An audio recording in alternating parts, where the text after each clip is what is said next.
Alright, what up people, welcome back to another YouTube video. If you don't know me, my name is Faiz, and in this video I'm about to break down Afnan Khalifa's funnel that's about to make her $1.5 million in just 3 days. And it's actually not by selling digital products, it's not ad revenue either, it's actually selling directly to her audience. Like we all know, she's about to run a 3 days live challenge from 24th to the 26th of March, and I'm about to break down her entire process for anyone who makes content and wants to monetize their own audience as well, so they can copy Afnan and all of her strategy. Now before we get into the depths of her funnel, here's a quick overview. And also this video is divided into 3 parts. We're going to start with exactly how she attracts people towards her brand. We're going to be talking about things like who exactly she's targeting and how Afnan's ideal customer profile and target audience affects her messaging and the marketing angle she uses to target these people, so you as a creator can understand how your messaging is completely dependent on who you're targeting, and so you could also copy this process. And next we will talk about how she structures her 3 days challenge to educate and move her audience towards the sale. And if you've watched my content before, you know that in challenge or webinar funnels,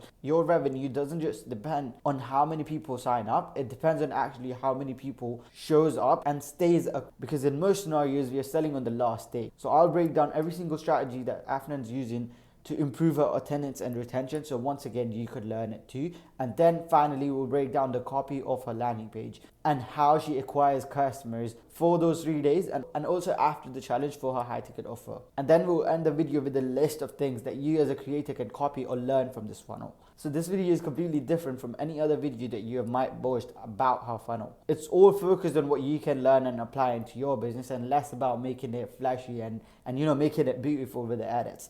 That means it will be long, it will be detailed, and it's going to be boring as fuck. So if you don't have time right now, I'll just say close it right now, save it somewhere else so you can come back to it whenever you do have the time available. Now without wasting any more time, let's get into it. So how does she attract her target audience?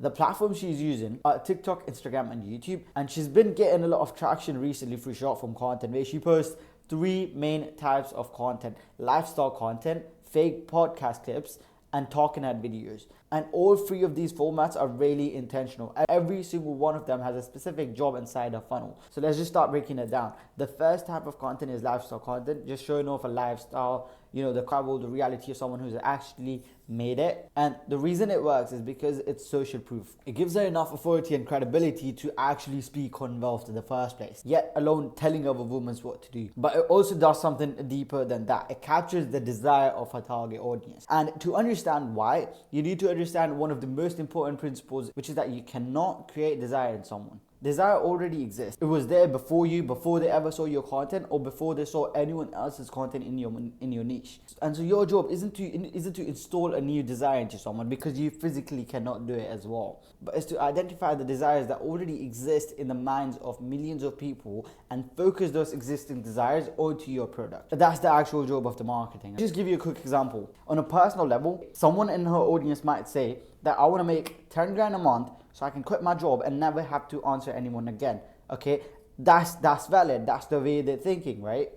But as soon as you go a bit broader, what they actually want is just freedom, right? And now the person who wants 10 grand a month will still respond to your messaging about freedom, if it's done right, of course. But not everyone who wants freedom necessarily thinking about 10 grand a month. So the broader desire captures more people. That's just how attention works at scale. You speak to the emotions underneath the goal, not just the goal itself. And it's only when you're targeting general public, when your product is built for the masses, okay? And let me just be clear, I'm not saying that you personally should be going broad with your marketing. That's not what I recommend. I personally keep my own marketing very, very lean, very specific. If you just check out my channel, none of those videos are designed to go viral, because I only want to attract the people that I actually want to work with, which are high ticket buyers that are also selling high ticket offers. And I'm actually going to break down exactly why in the next video. So it's why to sell high ticket offers and how to actually sell it as well. So make sure you're subscribed if you don't want to miss that video. And now back to Afnan. Here's a list of 16 core desires that exist in humans. And because her offer is centered around making money, the desires that she targets in her content are things like independence, freedom, and power. And you can literally see all 3 of those reflected in every single thing that she posts. And also, let me just quickly show you guys how the mapping works, because that's the most important part that a lot of people don't understand. A lot of people just say, yeah, make content a lot around desires, but what does that really mean? Let me show you. Let's just take independence for example, okay?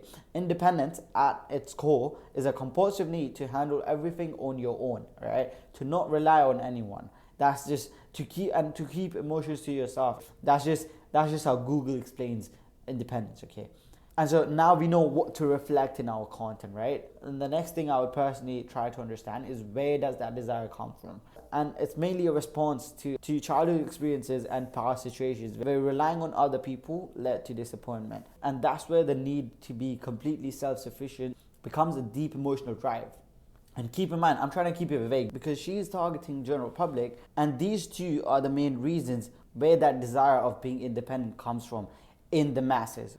And that's exactly what you see in Afnan's content. The conversation with her younger self, the story of how hard she was working from day one when she had nothing. That is the whole process. You identify the core desires of your target audience, and then you understand where those desires come from, and then you build your content around that, around speaking directly to them.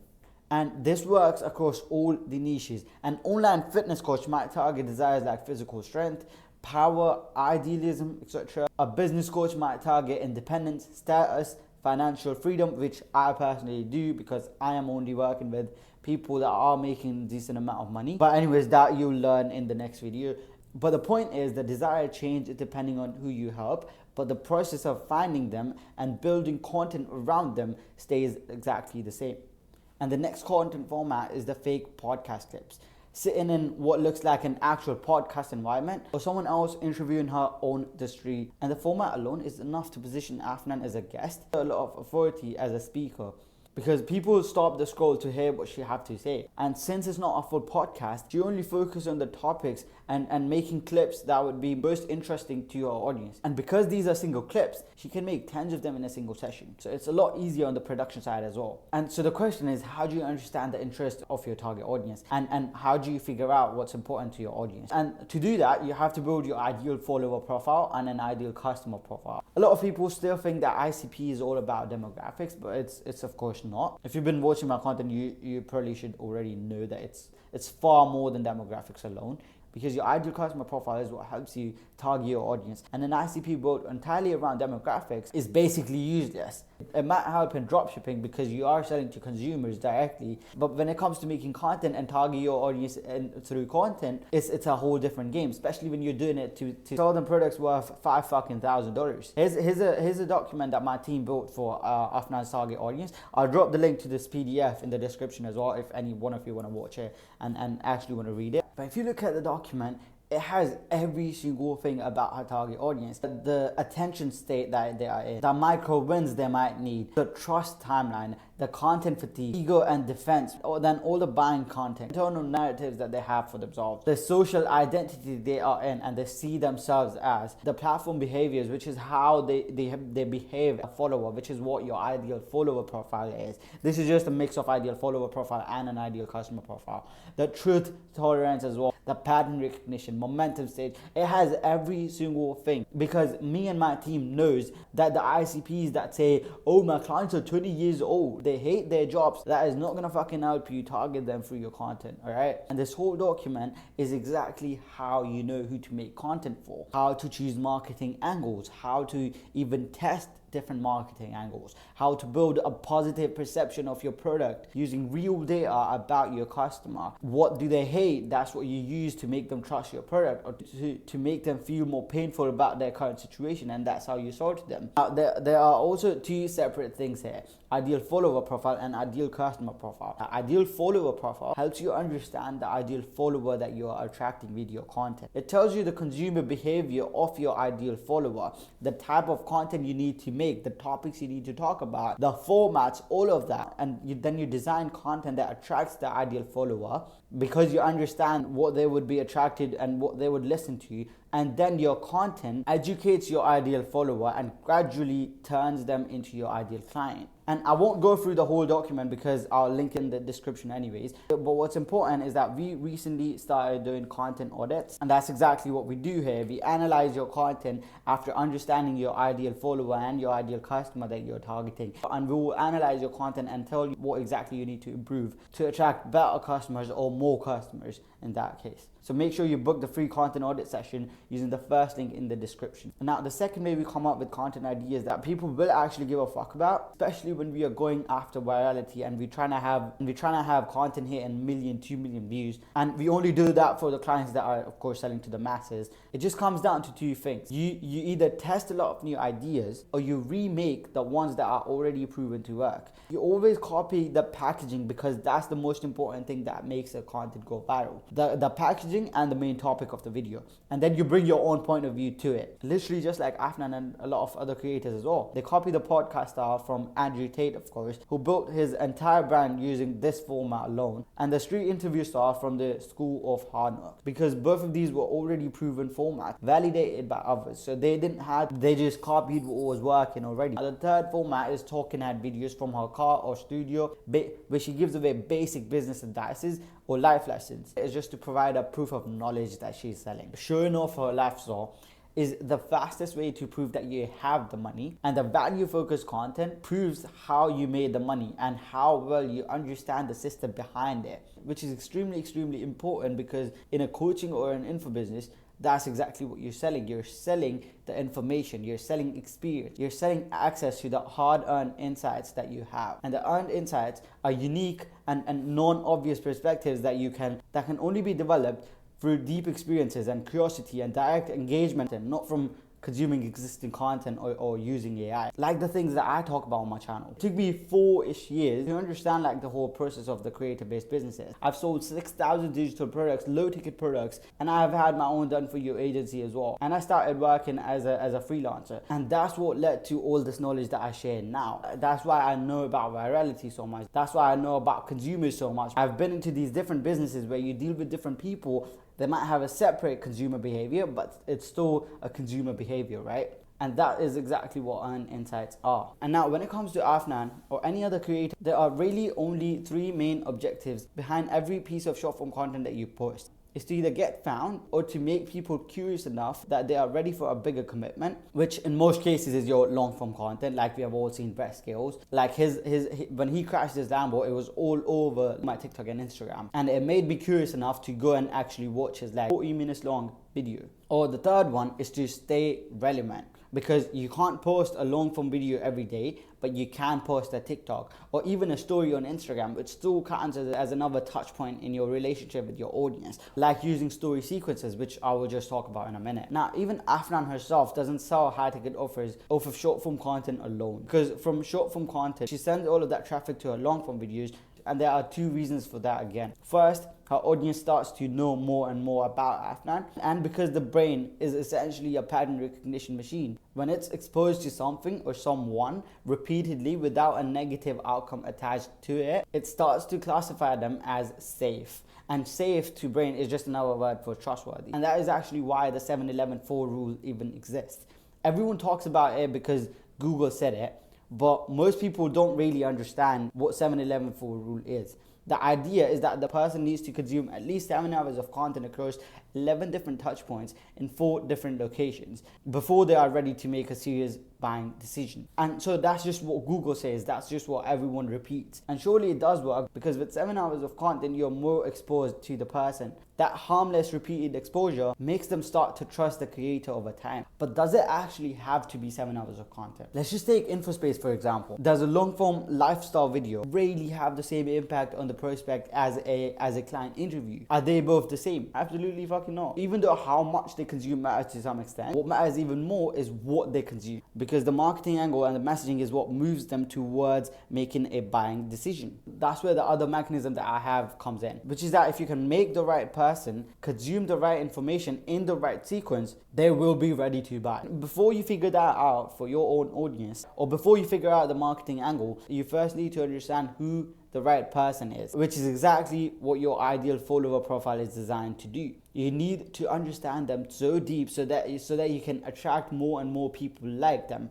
so you can use the marketing angle that works on them. And so you have the insights needed to build the marketing angle around what actually resonates with your audience. So first things first, we like what we are familiar with. And for Afnan, like I said, it's about giving the brain enough repeated exposure that familiarity starts to feel like trust. Then trust is what makes buying feel like an obvious next step rather than a risk. And now let's talk about on YouTube. She's posting two main types of content, which is lifestyle and business content. Lifestyle content because that's just what her audience is interested in and what she uses to pull people from Instagram or TikTok in the first place. And business content because that's what does the actual selling work. That is what convinces our audience that her knowledge and experience are worth paying for. And then from that point, she starts to build hype for her 3 days challenge called the brand code. And the ticket is completely free, and that's again intentional because it's important to have the lowest possible friction entry point, especially when you're selling to general public, when there are like thousands of people, because they can be at different financial levels. And looking at the temperature of our audience, it's just important to meet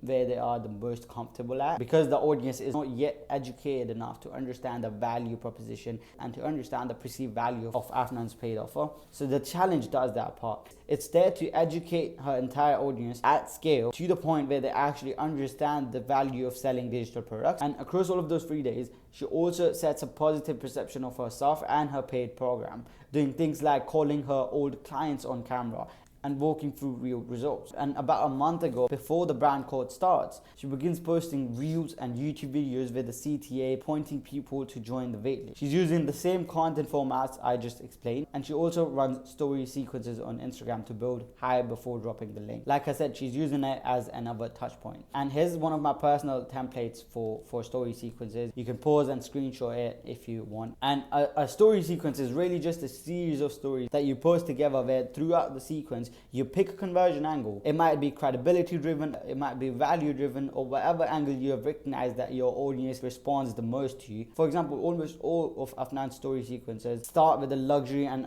authority angle, which makes complete sense because that is what her audience reacts the most to. And now using those story CTAs, keyword CTAs in her posts and YouTube videos, she sends all of her traffic to one landing page for the brand code. And before I break down the actual landing page and the copy she's using to convert her audience, we need to understand why she's giving it away for free. And the whole reason comes down to one single thing. She knows exactly where her audience is and where they first found her. And again, that's what your ideal follower profile is meant to do. And most of them are not ready to buy, of course. They follow her on Instagram or on TikTok. That's where the majority of audience is being sourced from. And they like her content, but they don't fully understand yet why investing into her program makes sense for them. They are not educated enough to see the return, to see the ROI. And if you try to sell someone who doesn't really understand why they need it, they won't buy it. Right? Not because the offer is bad, but because they are just not ready to receive it. And that's where the awareness levels are really important. The people coming off of TikTok and Instagram are mostly in early stages. They feel the desire, they like her content, but they have not connected any of that to a specific solution yet. You can't close someone who's still at stage 1 or 2 because the gap is too wide. And the free challenge solves exactly that by moving people through the remaining stages at scale. Because almost like 15,000 people went through this. They all moved through the remaining stages to the point where buying feels like a logical next step, where they were product aware, where they knew that this is the solution that they need. And then after the solution aware, they became product aware because Afnan was offering the product. While it's important to understand who exactly you're targeting, it's also important to understand what their awareness level actually is, because your entry point has to match that. If the majority of your audience is at the very bottom of awareness, you need a free entry point to educate as many people as possible and bring them up to the point that they can understand the return on investing into your paid offer. You could do that through free challenge or free webinars, just like Shelby, something that just educates everyone at scale. And that's also exactly what Iman Kazi did with his YouTube VSL, because even a normal VSL on a landing page would add a lot of friction, and his audience might feel that they are going to be sold. They might never even go to the landing page. And I recently made a separate video explaining their funnels. Iman Ghazi, Alex Tramosi, Shelby Saab, all of your favorite creators' funnels, and I'll link it on the top right corner as well. You can open that video in another tab and watch it after this one. But because Afnan is selling to general public, not businesses, the emotional and educational approach is right. Her audience coming from Instagram and TikTok is the least nurtured traffic that exists, okay? And therefore, the free challenge removes all friction. and educates everyone, even the coldest people, up to the point where buying makes sense to them. And before we go further, keep in mind that this landing page is for the general public, and most of our traffic is being sourced from TikTok and Instagram. So the headline has to earn attention for the next few seconds from the most distracted social traffic imaginable. And so the headline says 3 days to install my $1 million digital product launch system. And from an audience perspective, right off the bat, this makes me curious about a few things. First, why 3 days specifically? Why not less or more? And then if it's something that important, how am I going to learn it in just 3 days? And then third, what even is a $1 million digital product launch system? And so now I, as an audience, is in a position where you feel like there's an information gap. You're not educated enough to close that gap yet. And that's exactly what keeps you on the page. And there's actually a very well documented reason behind that. And it's because when the brain becomes aware that there's information that it doesn't have, but feels like it should have, it experiences something close to discomfort. Not pain exactly, but just attention. And so the brain stays engaged with whatever created that gap until the gap gets closed. So my mind raises specific questions that the landing page doesn't immediately answer. First, every single unanswered question is a loop that the brain is now holding open. And an open loop creates forward momentum, not because they consciously decided to, but because the brain is trying to close that tension and trying to answer their questions. So even if they leave with ease. So the headline clearly earns a few extra seconds. And then that says you will build, position, and launch a digital offer using the same architecture behind my multi-6 and 7-figure launches. Now she's adding more credibility, and now I also understand why she said $1 million, because she has actually done those type of launches using this exact system apparently. And at the same time, it sounds less salesy because it's answering one of my questions that I had in a way that doesn't feel like she's trying to push me to buy. And then there's a CTA button, and underneath it says no follower needed and no experience needed. This is great placement, by the way, because right when someone is about to hesitate, she removes those common objections immediately. Then she adds urgency with an instant sign-up bonus, which is a lead magnet that teaches how to create and sell digital products from scratch in 2026, which is smart because the challenge itself is a future reward. That's of course the main payoff, but it starts in few weeks. But the lead magnet is there the moment they sign up, and the brain doesn't value the present and the future reward equally. A reward that's available right now is processed completely differently than the same reward available later. I think as humans we have all experienced that. And so the immediate delivery creates a positive association with the decision to sign up. And now, just so the video isn't like an hour long, I'll have all the list of different things that are happening in the funnel here. You can screenshot it if you want. And when you click one of them CTA buttons, they take you to an opt-in page where you have to enter your name, email, and phone number. And once you do that, you're basically reserved your spot. But after that, you land on another page that says your registration is not completed yet. Even though technically it is, they have your email, they have your phone number, they will add you in WhatsApp eventually. So she just does this because she wants you to take another step, which is filling out a type form, asking things like whether you have launched anything before and what your audience looks like, etc. Which is again data to improve our ideal customer profile. The form itself doesn't feel like an extra ask. It feels like a natural continuation when you buy something or when you're about to learn something as important as the $1 million system. And then after submitting, you are taken to another page offering an unfair advantage to get better results, along with a chance to win a trip to Dubai and dinner with Afnan. And now there are videos on the page. Why? Because this is where the funnel starts to have more friction. And then the video says, do not close the page, your registration is not completed still. So it's where she introduced the VIP upgrade at around $97, an upgraded version of the challenge. And the people who have reached this stage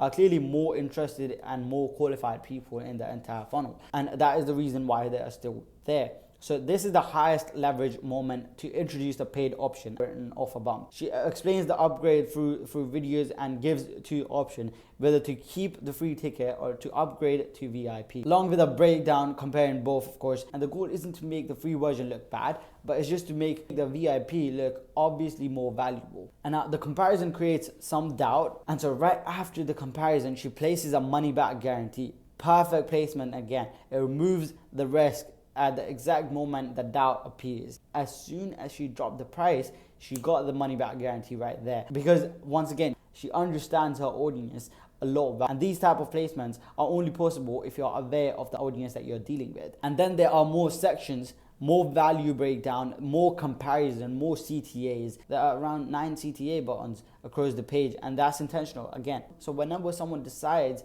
they are ready to buy, there should always be a button right there. You never want someone to have to scroll back up, because again, it's gonna impact the conversions. And then after everything, whether someone chooses the free ticket or the VIP, they are pushed into a WhatsApp group, and she uses WhatsApp to deliver the links for the challenge alone. And from a business perspective, she now has your email and your WhatsApp. Okay, email is to just nurture and keep people excited about the challenge, and WhatsApp is just to send updates and deliver the actual live session. One of the things that we like to do with our clients is to give homework early before the challenge even starts. Something small like watch this video and come up with an idea. Or for Afnan, she can send a video where she helps people identify the digital products that they want to sell to their audience. It's because when someone completes even a small task in preparation of something, the brain again assigns more value to it. They are more invested to it. They have invested effort. So you start to feel like you have skin in the game. Your show up rate goes up, engagement goes up, because the brain is now protecting an